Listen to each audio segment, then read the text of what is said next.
From script to screen, every film is brought to life by visionary creatives and executives, all sharing one mission: to captivate the audience. Hosted by award-winning movie strategist Kevin Goetz, our podcast, Don't Kill the Messenger, offers a filmmaking masterclass through intimate conversations with Hollywood's most influential voices. And now, your host, Kevin Goetz. Some stories don't begin with a studio deal. They start with one person determined to tell their truth. Before the world knew her name, my guest today was a writer performing her own story on a tiny stage.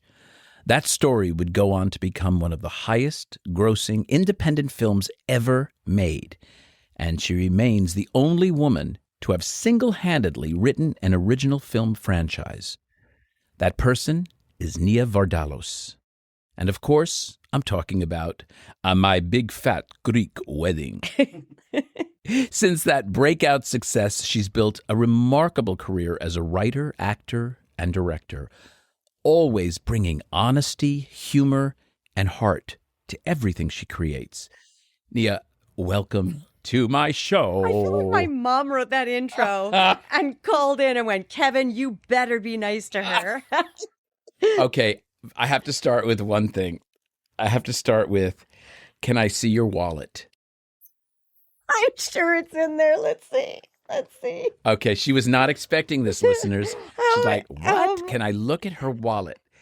So okay. I'm going to let you. Oh, my Okay, God. let me see. Oh, my God, I please. carry it with me forever and ever my and God. ever. Hold Okay. on, it might have crumbs on it. Oh, Yes, my sir. God. Okay, It's all right. ancient. I am looking, folks, Oh at my God. what we call the Topline sheet. When I was at National Research Group, let's see if there's a date here. Yes, it is January 5th, 2001. Wow.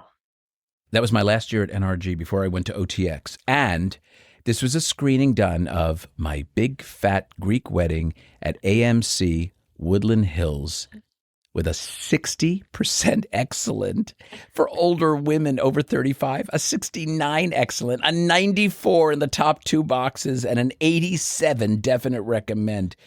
Why do you still carry this in your wallet? Well, that night, I didn't even know what these numbers meant, but I could see from everyone's faces and expressions that something magical had happened. And Gary Getzman gave me one of these, and I tucked it into my wallet thinking I might not ever see one of these again, and maybe someday someone will tell me what it all means. Well, I can do that after this podcast. Yeah, well, since then, I've had so many test I screenings. was just going to say, which you is now like- know what it means. It now means it's like being at your own funeral because you get to be at the back of the room. On I Hate Valentine's Day, I remember someone in the audience said, I don't like it that she looks old now. And I was like, wow. Oh, yeah. It's amazing I what they don't say. love talent coming to a screening, even if you've produced the movie. It's important. Because every Yeah. actress, and I've worked with the biggest stars Yeah. who have produced their pictures, invariably will say, they thought my ass was too big. Yeah. That pimple, they noticed that. So there is the actor, and you know that's my background. So it is like, I get it. It's like Girl, being- I yeah. get it. They're so mean to women, or they'll say, It's I not don't just like to it. women. Yeah, I don't like it that she slept with him on the third date. That's kind of slutty. And meanwhile, the guy can play a character where the wife dies and 3 scenes later he's Oh, yeah. sleeping with his secretary. And they're fine with it. Yeah. So for me, it's like a psychological, anthropological experiment to hear what people actually think about ourselves. It's terrible. People And they are don't mean. know what you're there. Yeah. You know, I always think of like, what would be the superpower I would want if I could have any? And for me, it would be the ability to be invisible and observe people. But I have to rethink that, because if I actually heard what people say, like there's times when you're just like plain tired, right? And somebody you love might call and you go, I just can't do it right now. And you don't mean you can't talk to them because they're them. It's because you need to have some self-care. But like to hear someone say that is crushing. Well, here's the thing. Somebody once said to me, and she didn't mean it to be mean, but she said, you will never have the burden of getting a part for your looks. And it really affected me. Wow. At the time, I thought, she's right. She's aging out of her category. And so for me, I always felt like I could write my way out of whatever hole I was in because I learned to Oh, I write at love Second that. City. Yeah, always. So You learned to write at at Second City Yeah, we learned to write sketches. with our now mutual friend. Which one? Mark DiCarlo. Mark DiCarlo. There's something about Chicago improvisers. Speaking of Mark DiCarlo, we work hard. I met Rachel Dratch in that time.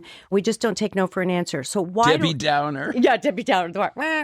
So why I carry this in my wallet constantly and have had it with me for 20 years. 24 Exactly. and a half. It looked like years. It was like parchment paper when you opened it. Well, I was just thinking to myself, that could be like when you have your archives, seriously, go to some school. Yeah. That will be part of it, I hope. I hope so. It's a really strange thing because it was given to me. I knew it was magic at the time. I didn't know until the movie came out and it started to just go and go and go and go. And then I kept looking at that paper and thinking, they must have known, but we never know, do we? No. The top 2 boxes can be 94 and no one can go to the movie. Well, I'm going to tell you the story from my perspective. Prior to you knowing those scores, we did a screening on the lot. I think it was with Paul Brooks. And at the end of the screening, it was only 100 people or so. We were walking around and I'm looking at the questionnaires over people's shoulders and it was scoring like excellent, excellent, excellent, very good, excellent. I said, Paul, these are great scores. I said, too bad there's no movie star in it. Meaning, this is not going to have a shot in hell. Yeah. You were involved in something that has become known as a joke in my company because nobody is allowed to ever mention My Big Fat Greek Wedding. There's about 5 or 6 movies that nobody can mention. And the reason they can't mention them is because they were outliers. They had no business to do what they did. But for the fact that it was so damn good, it was like an explosion of authenticity on the screen. Yeah. You also received that beautiful film and gave it to us at a time, I would imagine, in your life where you were a fully formed adult. You were not a kid. So you have remained so available and so beautiful and kind as a human. Thank you. And you could have gone another way with the tremendous success of that. Yeah, I sure developed a love of Prada purses. Let's be honest. It was pretty great. Everything that happened was great. Everything that came my way. But there's no way I could let it change me. One, I'm a Canadian middle child. So I'm a people pleaser, number one. Ooh. And also, in order to write life, I have to live life. Where in Canada? Winnipeg. Right from the middle. Winnipeg? I know. So you know cold. I really do. Okay, so you were born in Winnipeg? I was born in Winnipeg. I went to Toronto to theater school. And then... Where? It was called Ryerson. Now it's called Toronto Metropolitan University. Okay. And when I was there, I was being trained to be a Shakespearean actress and possibly to do musicals as well. And one night I went with a group of friends to Second City and I saw it and thought, that's what I want to do. You mean you took like a side trip to Chicago? No, Toronto Second City. Yeah. You mean that's where it originated? No, sorry. We always say it's the original. Wasn't For it me, in it was Chicago, it was though? Chicago, and Toronto was Gilda Radner Yeah, they're all and the Joe best. Flaherty. They're all Canadians. Yeah. Isn't that amazing? So I went to the old fire hall. The improv set was free. You know, when you're a student, you look for free stuff. And what the improv set is, they've done the 2 acts, and then they take a break, and somebody comes out and they say, give me a room-size location and a household object. Right? And they'll say... You throw out a word or Yeah, something. exactly. They'll just say A like... style of theater. Exactly. Or you say Yeah. Shakespeare or Noel Coward. That's or- exactly right. And you have to incorporate that Yes. on your feet. We were so verbally facile. So I saw it and I thought, that's what I want to do. And someone said, if you work there, you can take the classes for free. So I took a job in the box office and I was the worst box office person ever because I would just take the phone off the hook because they were sold out for 3 months. And I would go and watch the show. I loved this show, the first 2 acts. And then I'd go and watch the improv set. And so on March 29th, I'll never forget this day because I was in the box office and the stage manager came running in and was going through the Rolodex looking for, it's the 90s, looking for... Placed right next to the fax machine. Exactly. the cat sound. And exactly. And so Tamar is her name. I was working in the box office. I knew everybody, knew the whole staff. And she said this actress was rushed to the hospital with an inner ear imbalance and she needed to call the understudy. And I think I'm a witch because I was watching the phone, willing no one to answer. Don't answer the phone. Don't answer the phone. No one answered the phone. Tamar went backstage and I followed her and I said, I am a member of Actors Equity, which is so crazy that I had to make it legal. And I know your show. And one of the actors came in. Lucy. That's an episode nuts. of Lucy. Isn't it nuts? One of the actors came in. I like New York in June. How about you? Went the Van Johnson thing. Yeah. I've seen it so many times. I know they. Oh my God. Yeah. God love That's you. how I God got love in. You. And they said yes. Well, they had no choice. Rehearsal. No rehearsal. Well, the first guy came in and he was in the opening two-hander and he said, do you know, it was called Nun. He said, do you know Nun? And I went, N-U-N? N-U-N, like a nun, like with a habit. And it's about a nun on her first date. I'll never forget it. And it was a scene written by them 3 months earlier in the improv set. And I said, yes, Mark, I do. And he was like, what's your name? And I was like, Nia. And so he started to do the lines of Nun and I did them back. And he looked at Tamar and he said, put her on. And then Tamar had to call Chicago Second City to get permission because Toronto Second City producer was having a baby. I got so lucky. So Chicago was like, let us know how the girl with the balls does.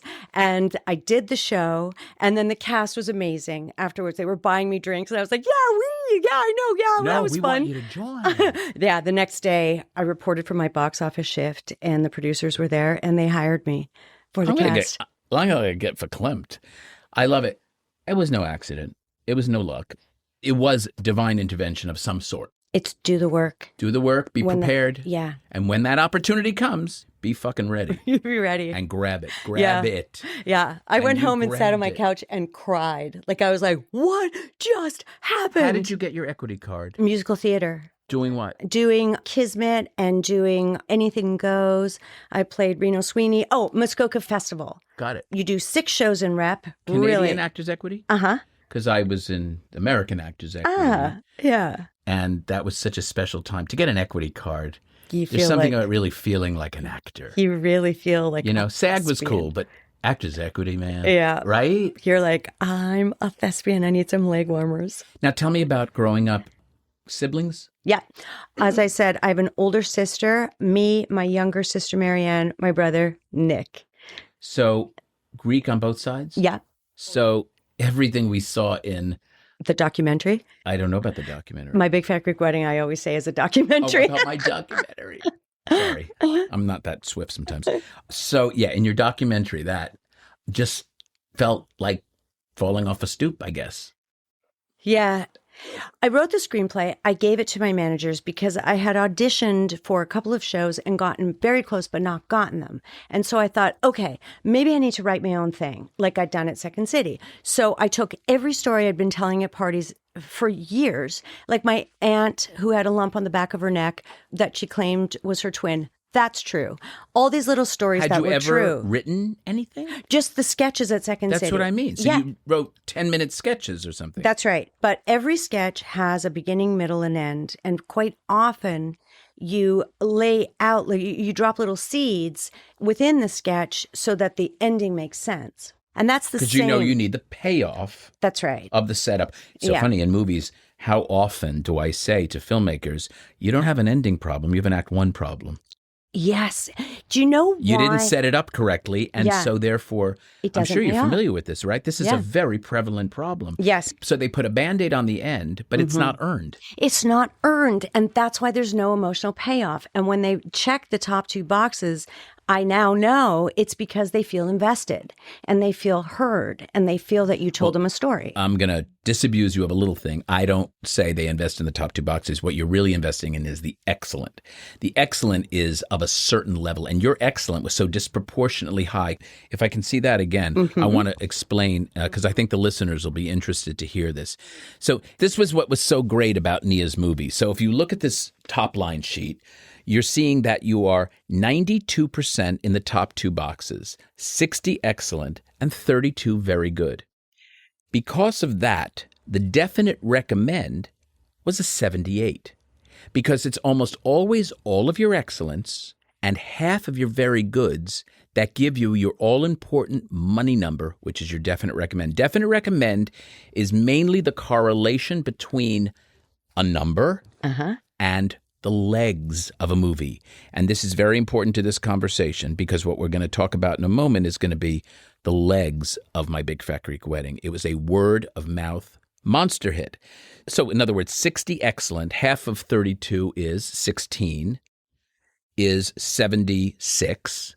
You're at a 78. Now let's do something else.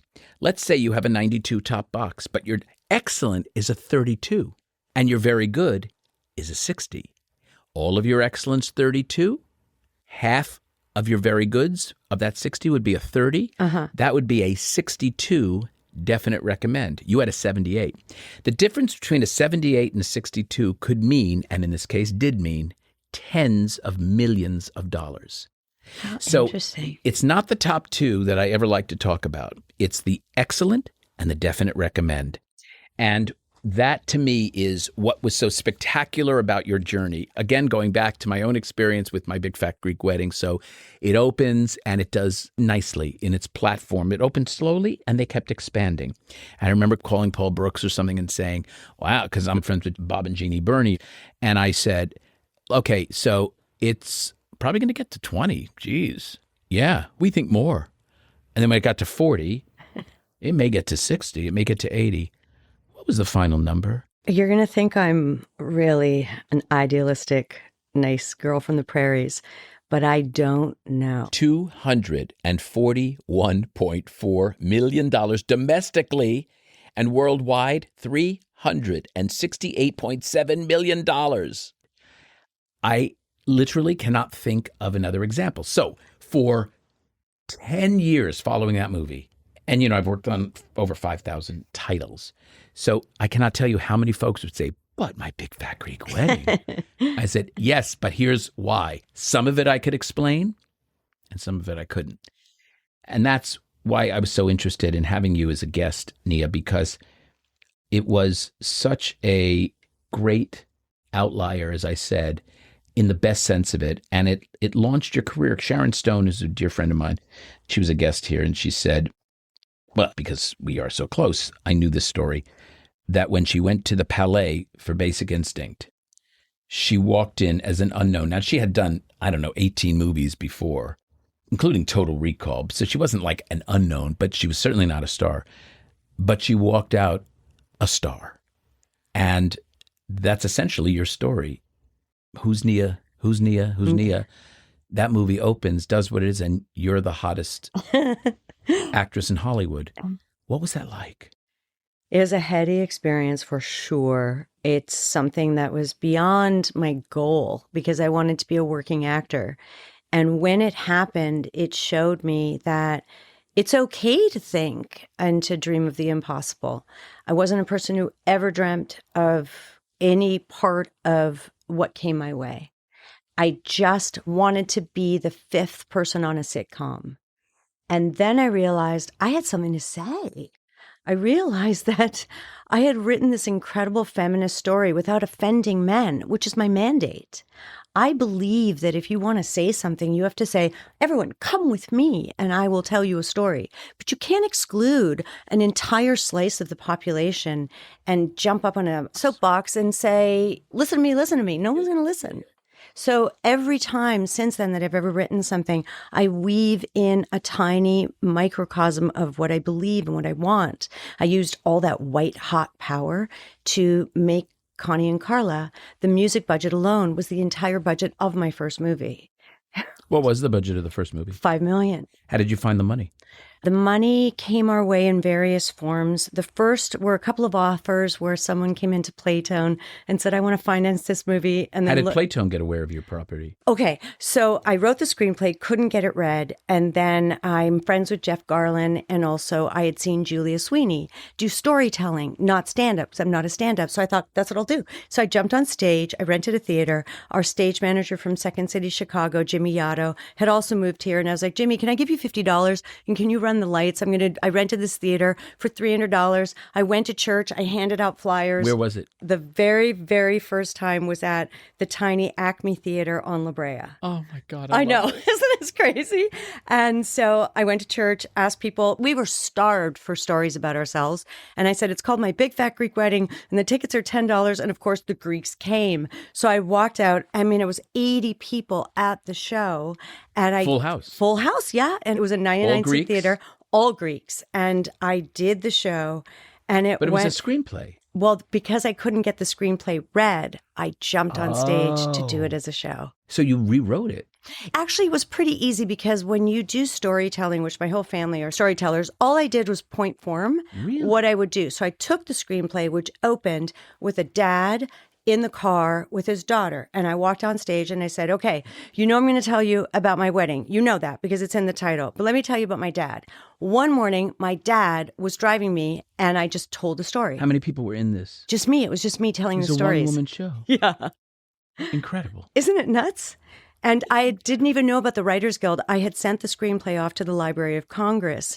And the Greeks kept coming. I'd go to church and they'd say, when are you going to do that show again? I'd go, on Friday. And I'd rent the theater again. And then I started to do it Thursday, Friday, and Saturday. And the show started to sell out. And I thought, okay, I have to invest in myself and I have to do an ad. So I placed an ad in the Los Angeles Times and it was $500. Would you have money for this? Because I was making a little bit of money, but also making money off voiceover. I did Toll House cookies. I was the voice for that. Toll House bakes the very best. That was me. And then I did beer for Canada. It was like an idyllic, quiet dock. Guys were on the dock fishing. Night was falling. And it was for, I think, Molson's beer or Bud Light or something. And all I said was, it's what guys do best. Like that. Like I just had a lot. I was making money. One of my first voiceovers was Stridex pimple medication. It was a girl who said, Romeo, Romeo, wherefore art thou, Romeo? And I said, I am here, but I am with pimples. That was one of my first jobs. I was 15. Oh, it's so good. I am here, but I am with pimples. Anyway, so good. That is the saving grace of so many actors. Yeah. How long did you have the script sort of out in the world, and how many rejections did you get before you decided to do it as a show? I sent it to Paramount, not knowing that you just can't send a script. It came back. I sent it to quite a few places, and I realized by then my agents had dropped me. My managers had dropped me. I asked them if they'd read the screenplay. I found it on the floor behind her desk by the trash, like covered in dust. And I went, that's it. That's my screenplay, because I'd printed it. And she put I'm going to cry. I can't. I'm serious. It's it's a lesson, isn't Yeah. it? Yeah. She put it on her desk and she used one finger and she slid it across the desk to me. This is why I hire women and I'm kind to women, because we need to believe Amen, in each sister. other. Amen. Right. To say to me, you're an actress, whoever told you you could write a screenplay, is exactly the line. And I thought, okay, the phone wasn't ringing. So I called myself with a job. And that's when I went to the theater, rented the theater, asked Jimmy Otto to be the stage manager, went to the For to the $50. church for $50. And do lights. And do lights. Yeah. I never made money on the show, but I broke even And you kept investing. in myself. You have to believe in yourself, and you have to say what my mom always said to me, which is, why not you? But when she said, why not you? It also was, why not you, as in go volunteer? Why not Of service. Do something. Why not you? If you saw somebody hurt or fall, go help them. Is she still Why with not us? you? Yeah. My mom's What's the her name? bestest. Doreen. Doreen, God bless you. And I completely share that with you. I didn't at first have a mother who was as supportive. They weren't unsupportive, but they didn't understand me and my kind of superpower, and they didn't know what I was capable of. So when I started then making money doing it, and people really were applauding me for it, then they became the staunchest supporters. But man, that thing instilled in you. And then to have that, I'm going back to earlier in our interview, that person say to you about your look, What was the... So now we're in the time period of I've written the screenplay. I gave it to the agency. She didn't read it. It wasn't a time where agents could get something made or what. And she just didn't know what to do with me. And she said, I've been sending your headshot out. No one wants to see you. I can't get you a job. You're not fat enough to be a character actress, and you're not pretty enough to be a leading lady. And your last name, Vardalos, what are you? And I said, I'm Greek.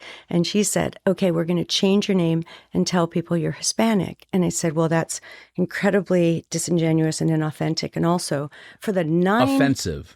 For the 9 Hispanic parts out there, can they please go to Hispanic people?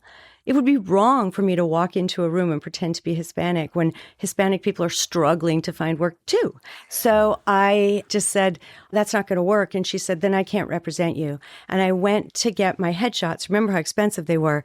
And there were 96 headshots there. And you gave her 100. Yeah. So she hadn't been sending them out. And that's when I thought, they don't think we know this. Yeah.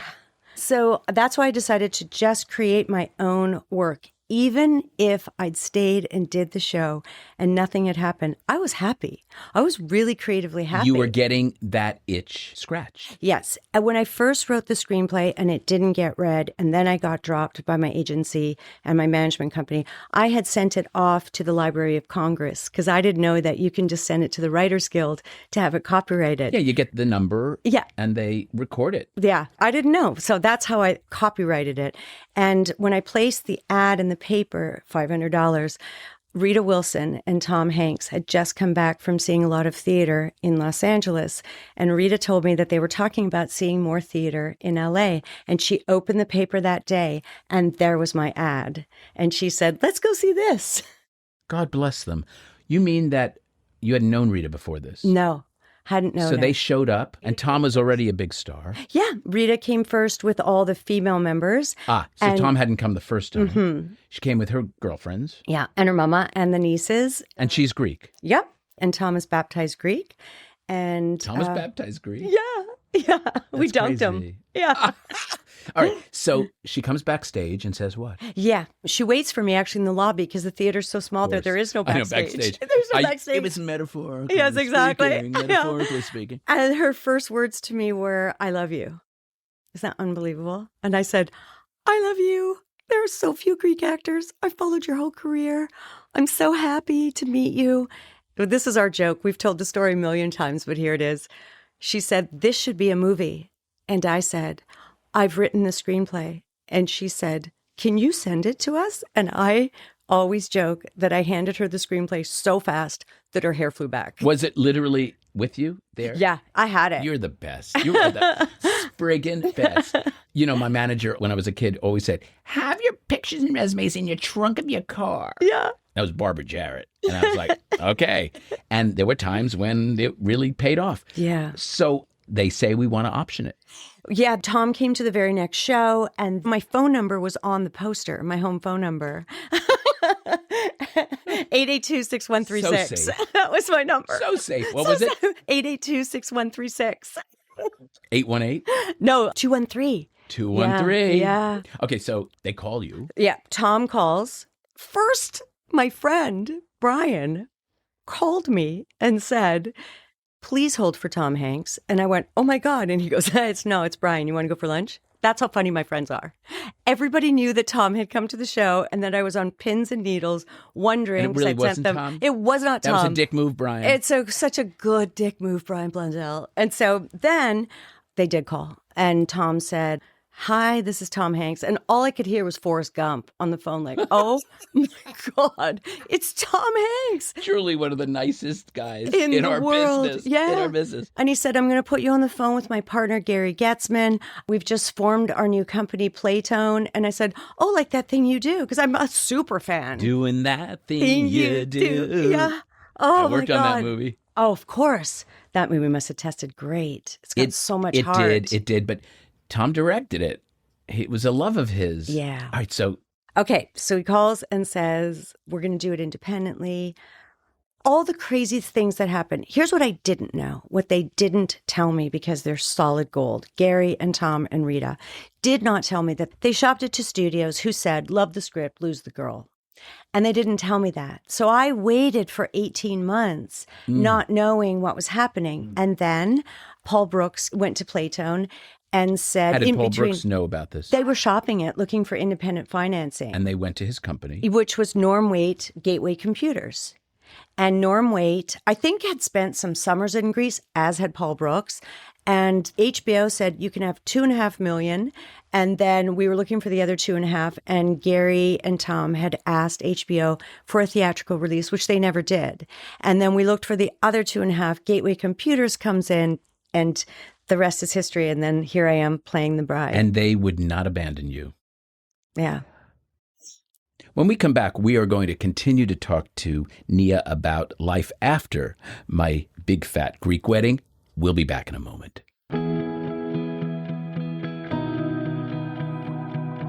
Listeners, the Motion Picture and Television Fund is a nonprofit charitable organization that supports working and retired members of the entertainment community.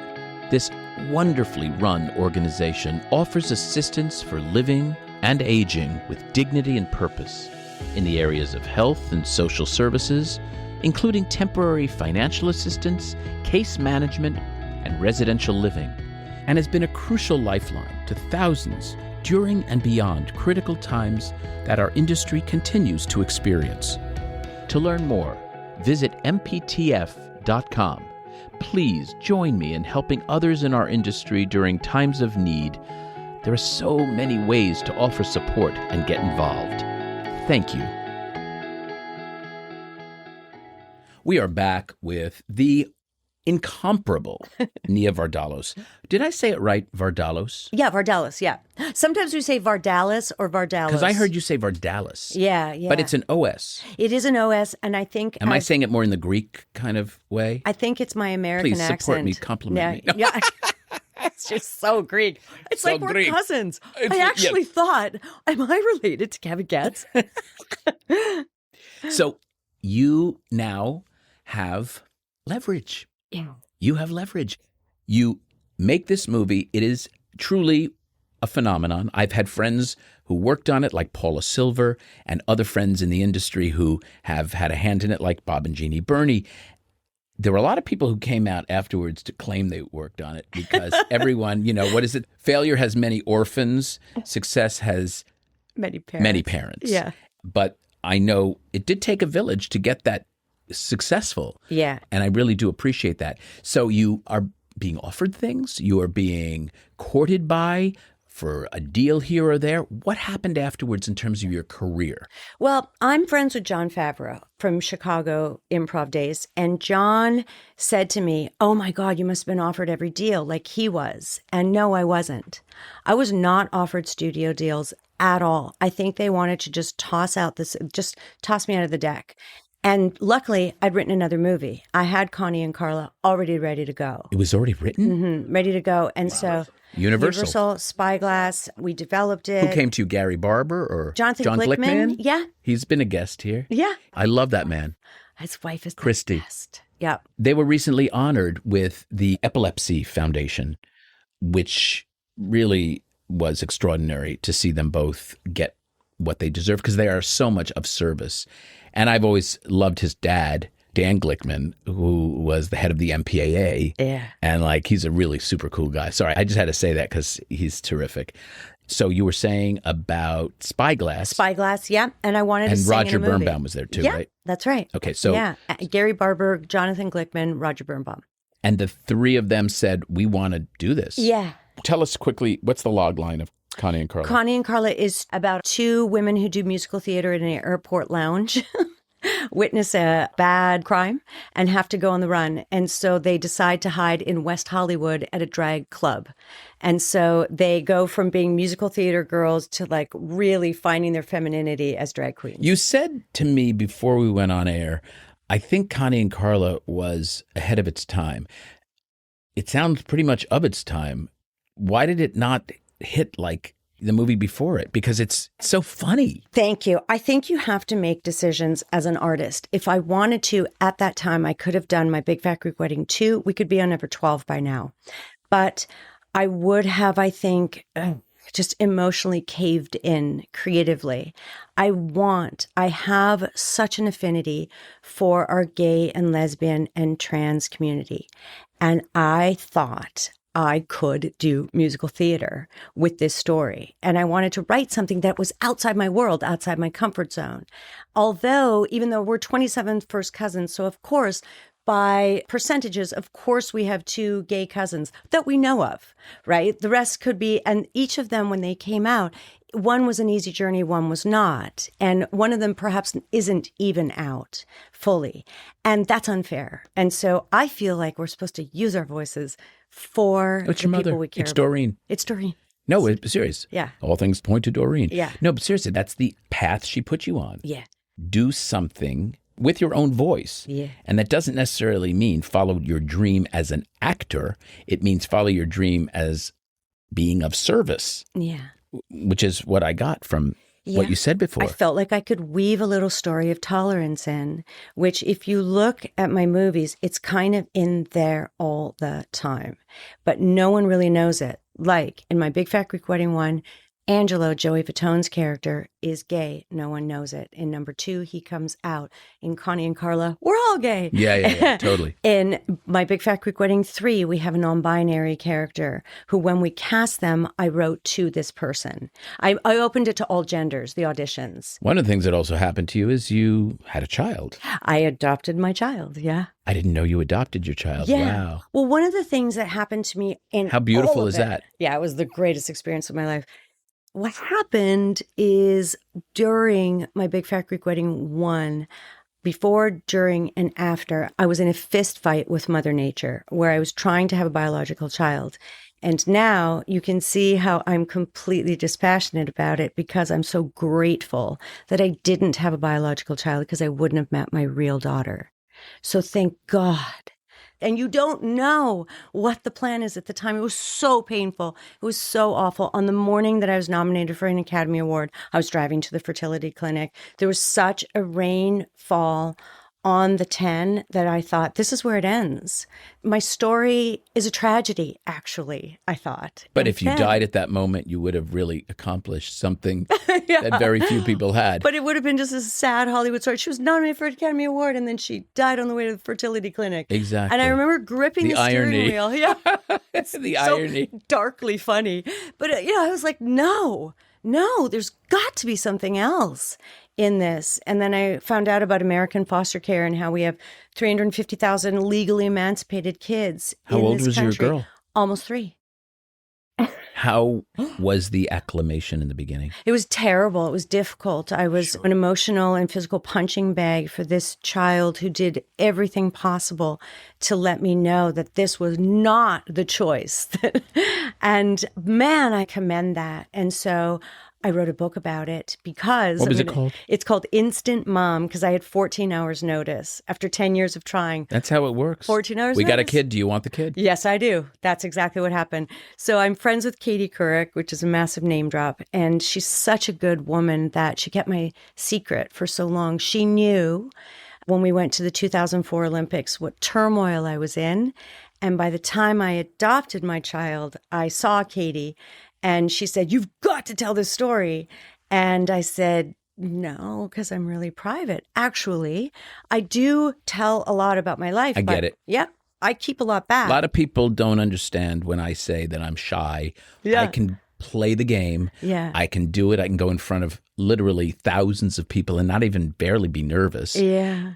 But at the end of the day, if I'm, say, in a bookstore and I'm invested in a book reading, let's say, and all of a sudden Neil goes, Kev, I like flip out. There's something so invasive about that. So Do you know? exposing. Exactly. Yeah. Isn't that strange? Yes. Can you yes. relate to what I just Yes, we're introverted extroverts, all of us. Wow.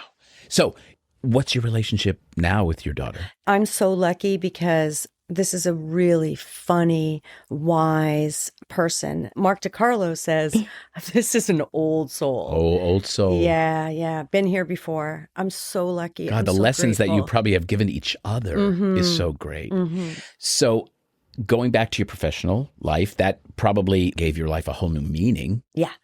So in 2004, 2006, 2008, I kind of disappeared. And it's because I was one, grieving. Two, when you go through fertility treatments, your body's not your own. Oh, you mean you really went through a long time before you adopted? Mm-hmm. Oh, interesting. And now you dropped a little bomb. You said Academy Award. Now, you can't just throw that out and not expect someone to say, where were you at 5:20 in the morning? Yeah. On that day? Yeah. I was in fertility treatment, so I was so tired that I slept in. And my best friend, Kathy Greenwood, called and the phone rang and I jumped out of my skin and she was crying. Now I'm going to cry. Oh, I'm so lucky. She's been my bestie my whole life. You know, just... How long you know her? Well, I always say my whole life, but my whole professional life. Yeah. I'm crying like I'm on Oprah's couch. I tend to do that with when folks. I met her. Right? Suzanne DePass was crying Yeah. yesterday. It's because it's a gentle space in here. When I met Kathy Greenwood, we were in Second City together in Toronto, and we started writing material together. We are physically polar opposites, but emotionally and psychically joined. Why are you not married? I know. I mean, come know. on. She is just so wonderful. We're so boringly straight, both of us. Yeah, I get it. No, it's just like the perfect polar opposites, but the core values are identical. Yes. So she calls you, she says, oh my God. Yeah, she's crying. And I say, what happened? What happened? And she says, you didn't know that the announcements I knew, but would be... you know when the phone rings at 5 o'clock in the morning and it's dark and you've been in this haze of all of it. But of all the people that could have called you, my it bestie. was Kathy. Yeah. And it was a perfect, actually, call waiting. So it was Kathy first. She's crying. I say, what happened? Because I thought something bad happened. And she said, what happened? You got nominated for an Academy Award, you asshole. What were you nominated for?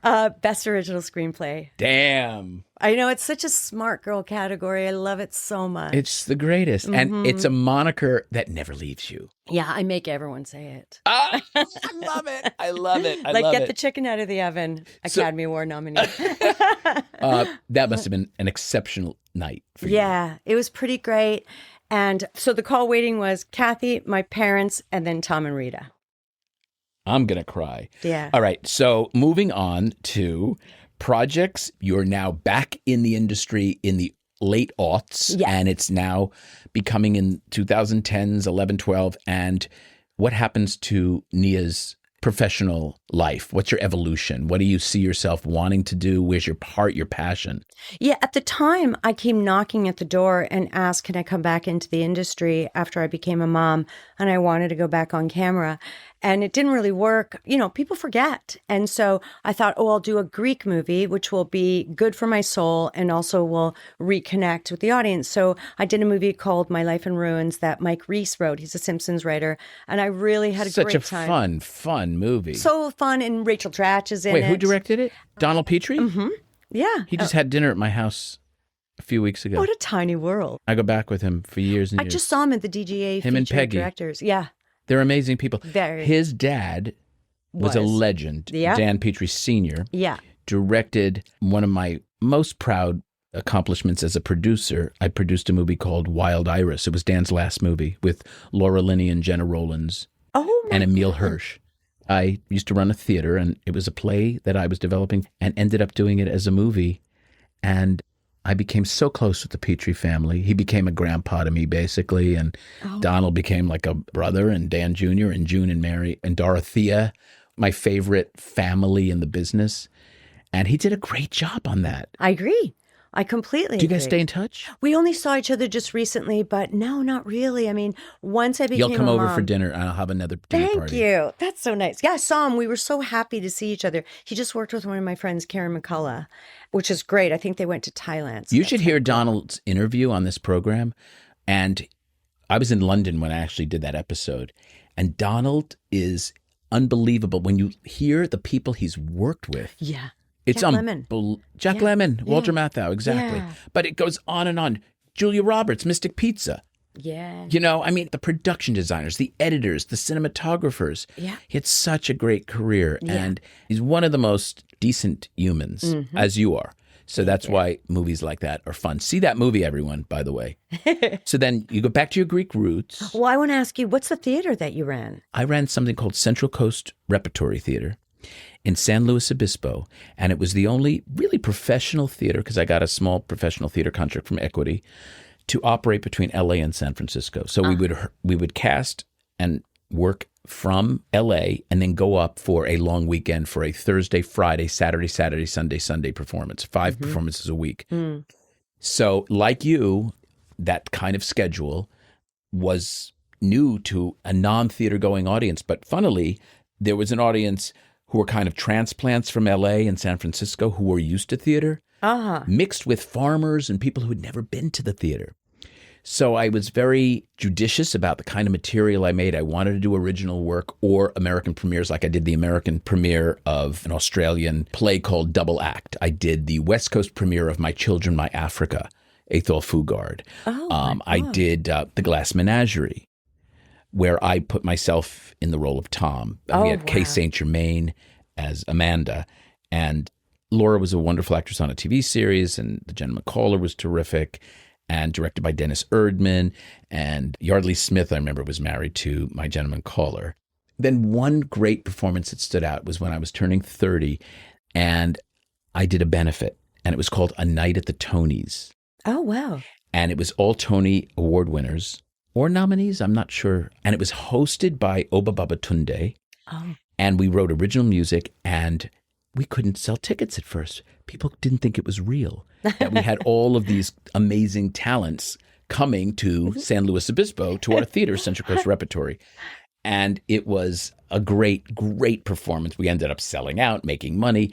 My partner, Annette Gillespie Carlin, and I stayed as artistic director and producers for about 4 or 5 years. We did some wonderful work. And then, I'll tell you what happened. Unless there's a group of people who are going to steer you into fundraising, it's a drag to beg for money, for funds to maintain a theater. Yeah. So I kind of came to Hollywood to produce movies and use my connections there. Remember, I was a focus group moderator, as you're well aware, but I became a hyphenate as a producer. And within 3 years, I produced 5 television movies, and that got me into the producing of film. So I was a hyphenate as a focus group moderator and a producer. Yeah. Yeah. I remember Gary Getzman telling me that you were a working person in the industry. But I used to watch you because you've done 2 of my movies, Connie and Carla for sure. Maybe I Hate Valentine's Day. I think it was you when the person said, she looks so old. And I was like, oh, you're amazing. And also My Big Fat Greek Wedding. But what I love about what you do is you guide them to be candid without being negative. It's a beautiful So if thing. I were to hear the comment that you just said, I would say, well, that's so unhelpful. Thank you so much, and move on. You say? You know what you said, and it was fantastic? You said, oh, honey, it happens to the best of us. And There it you was go. so... That sounds like something I would have... You lightened it and made her okay with it, but it was like, wow. Yeah, I don't know how... She clarified it because she felt so bad. She went, no, I mean, because her hair is blonde now. Like she tried to... I had a person at a focus group once say that this feels like it was written by a 12-year-old. And the writer was 3 rows behind the focus group. And it was a double Academy Award winning writer. I was taken off the picture. He didn't want me on the movie because I somehow, in his mind, allowed that to come out of someone's mouth. So a couple of years later, I approached the guy who I knew pretty well. And I said, you had me taken off the movie because of that? I thought we had a different kind of dance, that we had a trust. And he said, I never did that. And I know it's true because my very, very close source would never have lied to me. And so, people's feelings really get hurt. But I'm a guy that wants everyone to succeed all the time. It only benefits all of us, Yeah.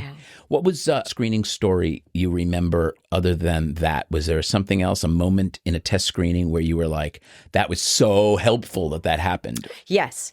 In My Big Fat Greek Wedding 3, the audience told us that while the scenery was beautiful, they wanted to see the characters more. And I realized that I had let my love of Greece really push me to the point where I only wanted to show it. And what am I supposed to be doing? Telling a story. And the scenery doesn't tell the story. It sets the story. The faces tell the story. How did you reconcile that? I had so much footage and I you just did? trimmed. Yeah. Great. Yeah. Love it. Oh, I you love a good note. Direct that? I directed it. Yeah. Did you direct part 2? No, I directed 3 because the cast said when they were asking me during 2, the financier and Gary Goetzman were saying, we want you to do a 3. And the cast said, we'll only do a 3 if you direct. Was Lainey in that? Uh-huh. She was in number 3 too. Yeah. How is Lainey? She's great. Let me tell you a story about Lainey. Lainey Kazan. Well, let me first tell you that I saw Lainey's understudy of Barbara in Funny Girl. It's online. You can see her doing the number. Are you kidding me? Don't Rain on My Parade. It's mind-blowing. Yeah. She was exceptional. Yeah, absolutely exceptional. What a talent. Yes. And still, she can make any line great. That's what I love about John Corbett, too. He tosses away my I had the lines. biggest man crush on that guy. Yeah. Forever. It's worth it. Worth it. He's a feminist, too. This is my imitation of him when I'll rewrite his lines, because I'm constantly rewriting after the first, the rehearsal or the run through, and then I'll hear something and then I'll reverse something or change it. And I'll just take his pages. And this is my imitation of him. He takes it, reads it, and goes, okay, baby. And it's not sexist. It's just sweet. Oh. He's the only guy who I would be like, call me baby. He's got the greatest kind of quality, doesn't he? Yes, he does. You're still friends with him, I guess. Oh, yeah, yeah. We all love each other. We see each other a lot. Because something happened to Andrea. us. Oh, yeah. She's a joy to write for. She's unbelievable. Yeah. You know what I do to her all the time? I'll do her coverage last. Even if I'm not directing, I'll just go, let's do her coverage last. Because I know she loves to go blue and crack up the crew, as do I. You do too? Yeah. So I'll just You've be been on very polite on this podcast. Oh, yeah. I think I dropped the F-bomb maybe once, maybe twice. I don't know. No, I'm a dirty girl, but I'm sophisticated when I'm on a podcast. But yeah, I will just feed her things to say in character as Vula. Like I'll just toss her new lines and she'll do them like that. She won't look at me and go, what? You were going to She'll tell me just- about Lainey. Oh, yeah. Let me tell you about Lainey. So during my Big Fat Greek Wedding one, it was clear that John Corbett and I had crushes on each other, which is important, I think. It for was the so chemistry. obvious. Yeah, super obvious. And nothing Did you ever happened. consummate? No, I'm we did joking. not. Like No. she's going to tell me. No, like we she's didn't. going to tell me. I'll tell you how you'll be able to know that I'm telling the truth. Because Lainey Kazan said to me after the first kissing scene, they wipe you down like a concubine. They come into this thing and they take off your lipstick. And so I looked over because I'm like beet red. I'm kissing John Corbett. I've written this movie. I didn't think it was going to get made, people. And then I looked over and there was Lainey Kazan and she's looking at me with her arms crossed. And she goes, come here. So I walk over to her and she goes, do you want to go to a movie on the weekend? And I said, yeah, Lady Kazan, rookie dust. Like I was so excited, right? So we get into the taxi, slam, the doors closed. She turns to me, gets right in my face with her finger and says, don't sleep with John Corbett. And I say, I'm not going to. And she says, yes, you are. I go, I'm not. So all this time passes. The movie comes out. We have this big I thought you were going to cast say, dinner. because I want to. Yeah, totally.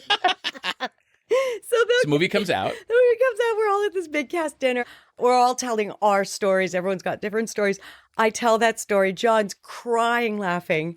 And I say down the table to Lainey, I say, and by the way, Lainey Kazan, I did not sleep with John Corbett. And she says, I know you didn't. And I say, thank you. And she said, I asked him. So you remember Doris Roberts. She We was had her amazing. 90th birthday at our house, and she was amazing. A great broad, a great actress, really committed to Broadway, et cetera, et cetera. And I remember her saying, I have a book I want to write called And I Slept with No One, or something like that. Like, because she wanted to, Oh, wow. but she never slept with any of I them. love it. Tell me about what you're up to now. What are you excited about? What is getting you up in the morning and going, whoa? Okay, well, because my Big Fat Greek Wedding 3 came out after a pandemic and during the 2 strikes, I thought that was the end. I really did. I was really, really sad. The 'cause end of what? my career. Everybody thinks that. I got to tell you, everyone all I think talk it. to Yeah. who's in the limelight thinks that they're never going to work again. Yeah. People think it gets easier. It doesn't seem to. No, I really thought it. So You all have that. we all have it. We all think, well, that was my last job. So years ago, I wrote a play called Tiny Beautiful Things. It's an adaptation of Cheryl Strayed's second book. It's an epistolary exchange, letters written by real people. And Cheryl Strayed responded to them. Tommy Kail, who directed Hamilton, gave me the book. That untalented guy? That unnice, untalented, yeah. Oh, my God. Seriously. He was my friend from the time I did 24-hour plays on Broadway. He was my director, and we became friends. And when did you do that? I did it in the 2000s, a few times. And Tommy said, let's be friends, offered me a Broadway show, but I'd just become a mom. It was Magic Bird. It was a good show. It was about Magic Johnson and Larry Bird. Wow. Yeah, I did the reading for Tommy here for Magic Johnson, actually. That was cool. That was cool. Wow. I know. It was really That's cool. Actually, in the play, there is a line where he reveals his HIV positive diagnosis, and his character says to Larry Bird, I'm going to make it, you know. And I had Magic Johnson at my right elbow, and I wanted to turn to him and say, and you did. And you did. How cool, huh? With the help of Cookie. Oh my God, she's a genius, that woman. I love her. So anyway, when My Big Fat Greek Wedding 3 came out during the strikes and I couldn't talk about it, couldn't promote it, I had so many stories to tell of how we did it during COVID. Sure. And nope, couldn't do it. So I thought, I'm going to go back to the theater. So my play, when we did it in New York, directed by Tommy Kail, it's the New York Times Critics' Pick. I've been published by Samuel French Concord. It has 250 licenses. It's gone all over the world. It's been licensed in Korea, Sri Lanka, Philippines, all because Tommy handed me a book. And I loved playing Cheryl Strayed. Is it a movie? It could be. So what I did is I learned it in Greek. And my boyfriend, Spiros Katsaganis, did the translation. We co-directed it. We did it in Athens' biggest theater. Do you speak Greek? I do. Did you learn it post-child? Or did you? I learned it during... Your parents are first generation? My mom is second and my dad was first. And they spoke Greek in the house? Mm-hmm. But my mom has a Canadian Greek accent like me. I couldn't even imagine what that means. Yeah. You say... Oot. Oot. Yeah. Out. Yeah, instead of out. House. Hoose. I'm going out in a boot. Out and I'll about. be back with the Yeah, out hoose and later. about. That's God, how you know how I much start. ADR we've had to do on my Canadian movies. Yeah. I did, I think, 5 movies in Canada. Vancouver, and you're like, uh-oh. Yeah, so I decided that's what I'm going to do. I'm going to go back on stage. And we did it at Athens' biggest theater, a 1,500-seat house. And it went incredibly well. And Are you like an icon in Greece? I always say it's like spotting I'm very, very Jackie serious. Chan in China. Well, If you Omar see me. Sharif in Egypt. Yes, exactly. Because we were in Yeah. Egypt a few years ago. With and, Omar? Oh, wow. No, but him and Rami Malek, the two of them. Oh, yeah. No, Omar's, I think, Omar, his son, his grandson. he's fabulous. He is. That guy's cool. Yeah, he is. He's a beauty, I too. like him. Yeah. And I want to just end with the following. We Greek, we dance. Is that from Zorba? Yeah, I think it is. Let me say something. It. I'll teach you something in Greek. Can you? Go ahead. Okay, you say, Tono mamouine. Tono mamouine. Bravo. Kevin Goetz. Kevin Goetz. Ke. Echo. Tria. Archidia. Archidia. So you just said, my name is Kevin Goetz, and I have 3 testicles. It's true. It is absolutely true. Nia Vardalos, you're a revelation. I am in love with you for many, many reasons. Thank you so much for sharing, opening up, and just being a delicious human. Thank you. You're like a baklava. I love it. I'm crispy on the outside, but soft in the middle. Right here. Thank you. To our listeners, I hope you enjoyed this conversation. I encourage you to follow Nia on her social media. Also, keep an eye out for her online writing workshops. For more insights into filmmaking, audience testing, and the business of Hollywood, I invite you to check out my books, Audienceology and How to Score in Hollywood, at Amazon or through my website at kevingetz360.com. You can also follow me on my social media. Next time on Don't Kill the Messenger, I'll welcome the trailblazing and exquisite producer, executive, and screenwriter, Suzanne DePass. Until then, I'm Kevin Goetz, and to you, our listeners, I appreciate you being part of the movie-making process. Your opinions matter.